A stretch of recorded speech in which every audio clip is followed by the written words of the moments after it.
Yeah, here's one of the guys who can tell you I'm okay, all right? Here, hold on. You want to call your mother or something? You gotta get back from here. I know that. You gotta get back. All right.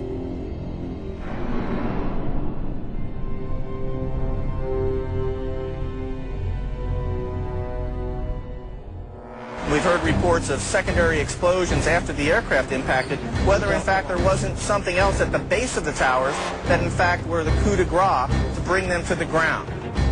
When you're down there, Dan, you hear smaller secondary explosions going off every 15 or 20 minutes. And so it is an extremely dangerous place to be. And I'm surrounded by firefighters who are just watching helplessly. They've had to suspend their rescue operation, and they're just watching a burning hulk of building right now. The front part of the World Trade Center has completely sheared off, as well as many of the upper floors. And every few minutes you'll hear like a small sort of a rumbling sound, almost like an explosion sound, and another chunk of it will come flying down into the street.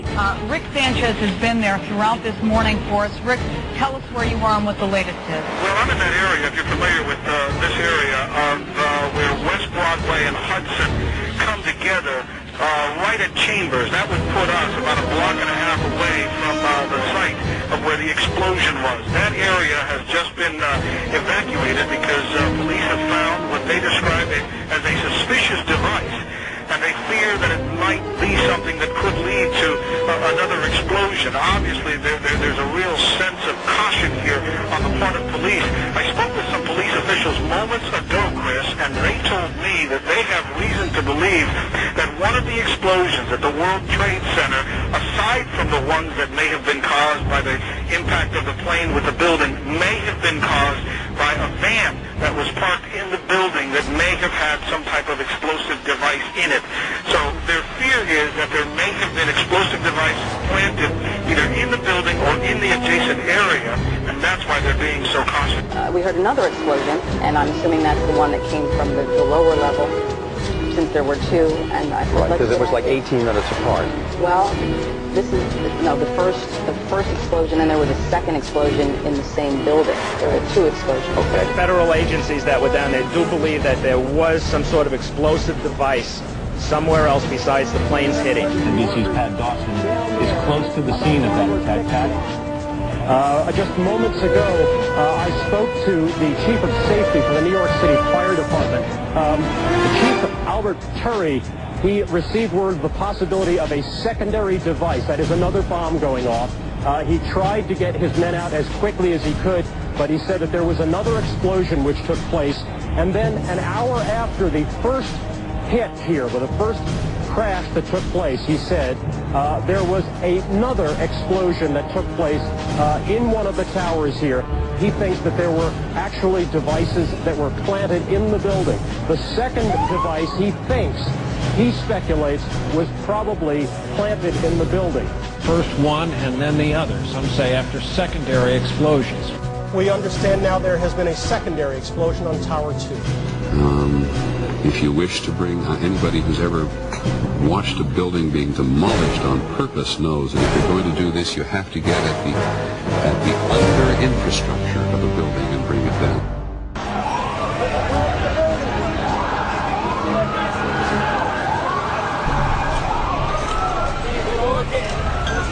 Bomb in a building, start clearing out.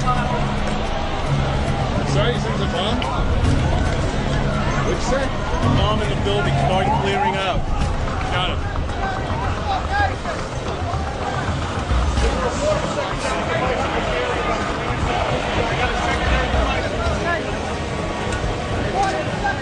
So tell me how you're feeling. How did you get there? What happened to you? I worked for the Trade Center, one of the carpenters, and I was going to go do a job. And I got on the elevator, and the freight elevator, and I heard the first explosion, and the elevator blew up, the doors blew up, and it dropped, and I was lucky that the elevator got caught between two floors. Which floors? The B levels, the basement levels, with all the all the mechanics on. There was another big explosion in the other tower. Flames coming out of this billowing grey smoke. People still not panicking. People not quite quite understanding what was going on. Then somebody said that they saw an airliner go into one of those towers. Then, I don't know, an hour later than that, we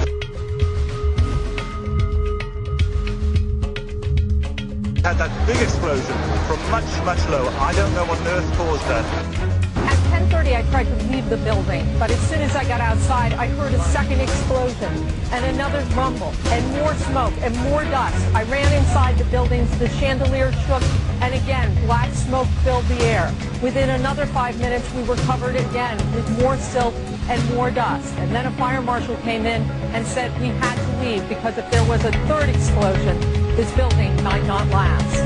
As we were getting our gear on and making our way to the stairway, there was a heavy-duty explosion. Some of the people out, then there was some secondary explosions, and then subsequent collapses. I don't know how many people were in there. I know there was a lot of firefighters. New York's bravest never had a chance. We really never even got to that close to the building. The explosion blew and it knocked everybody over. The FBI is here, as you can see. They had roped this area off. They were taking photographs and securing this area just prior to that huge explosion that we all heard and felt. Most of the victims so far were people outside the blown-up buildings. Like, it sounded like gunfire, you know, bang, bang, bang, bang, bang, and then all of a sudden, 3 big explosions. To me, it sounded like an explosion. Then the building, the rolling sound sounded like the building collapsed. Where the floors collapsed down. I saw it blow and then ran like hell. Thank God. I'm 69, but I can still run. It just went ba-boom. It was like a bomb went off. And it was like holy hell coming down them stairs. And then when we finally got to the bottom, we were coming out on a mezzanine level there. And then other explosions came right from it because everyone was flying. We just saw that as well. The second tower, the only one that was standing, tower number 1, just we saw some kind of explosion, a lot of smoke come out at the top of the tower, and then it collapsed down onto the street. Next thing we know, it was boom, and the floor started shaking.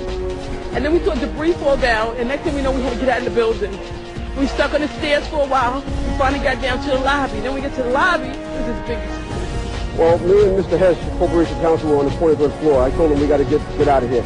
We started walking down the stairs. We made it to the 8th floor. Big explosion. Blew us back into the 8th floor. I was making my way to the foot of the World Trade Center. Suddenly, while talking to an officer who was questioning me about my press credentials, we heard a very loud blast, an explosion. We looked up, and the building literally began to collapse. Rose Archie, one of our CNN producers, is on the phone. Rose, what do you got? I'm about a block away, and there were several people that were hanging out the windows right below where the plane crashed, when suddenly you saw the top of the building start to shake, and people began leaping from the windows in the north side of the building. You saw 2 people at first plummet, and then a third one, and then the entire top of the building just blew up, and splinters of debris are falling on the street. When I tried to save people, in a moment we heard a big explosion coming down. Everything just went black. Everything came down, glass started popping. People got hurt, stuff went on top of them, and it was a big explosion, and everything got dark, real dark, like snow. You can see behind me, oh, this is not snow, this is all from the building. It was a terrible nightmare. Because I was down in the basement, all of a sudden we heard a loud bang, and the elevator doors blew open. Some guy was burnt up, so I dragged him out. His skin was all hanging off. The streets of the financial district covered with debris, in some cases ankle deep. Cars on fire, cars just turned by the force of the explosions. It was like something no one had ever seen. This huge, incredible force of wind and debris actually came up the stairs, knocked my helmet off, knocked me to the ground. I was about 5 blocks away when I heard explosions, 3 thuds, and turned around to see the building we just got out of, antenna tip over and fall in on itself. We started floor by floor, started popping out. It was like, if they had detonated. Yeah, detonated. They were planned to take down a building. I go downstairs, the foreman tells me to go to remove the containers. As I'm walking by the main freight car of the building, in the corridor, that's when I got blown. I mean, the impact of the explosion, of whatever happened, it threw me to the floor, and that's when everything started.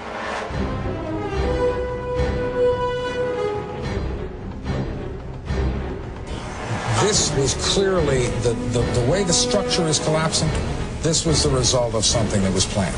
This is not, it's not accidental that the first tower just happened to collapse and then the second tower just happened to collapse in exactly the same way. How they accomplished this, we don't know.